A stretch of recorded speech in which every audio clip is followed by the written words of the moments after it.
They're just like cattle. Why is Turkey still in NATO? Why? They don't know. They can't answer. They don't want to answer. They prefer to eat their biryani and go home and sleep rather to answer that question. In defiance of Allah's command in the Quran, Turkey is in NATO and remaining in NATO. But also, Turkey is building fraternal relations with Russia. At the same time, while you're doing that, you act in such a provocative way. You are arming, you're selling weapons to Ukraine, you're supporting Ukraine against Russia. Why is Turkey behaving in such a reckless way? Is there nobody who can teach a lesson to this reckless man who is ruling over Turkey and who wants the world of Islam to recognize him as a leader of the world of Islam?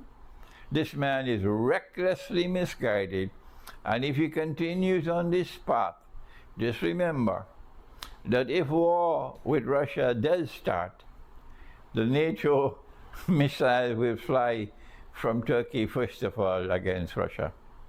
That NATO will ensure that the first missiles fly from Turkey, because when that happens, Turkey will be at war with Russia. But the foolish people who are ruling over Turkey don't realize that. Once Turkey is at war with Russia, Turkey will be destroyed. Once Turkey is at war with Russia, listen to me, the Turkish armed forces will be destroyed. And that is when the prophecy of Nabi Muhammad ﷺ will be fulfilled. That a Muslim army will then conquer Constantinople because the Turkish armed forces have been destroyed.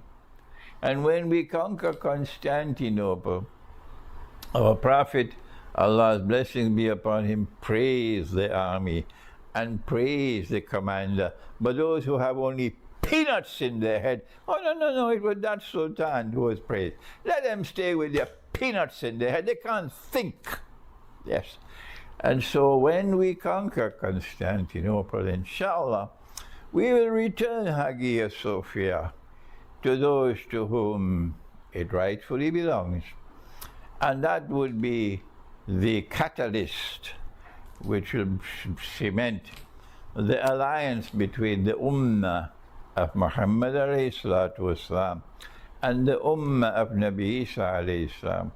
And these two coming in alliance will then complement the alliance between Russia and China, which pose today the greatest threat, the greatest obstacle to the Zionist rule over the whole world, and therefore to Dajjal wanting to rule the world from Jerusalem. This is my initial analysis.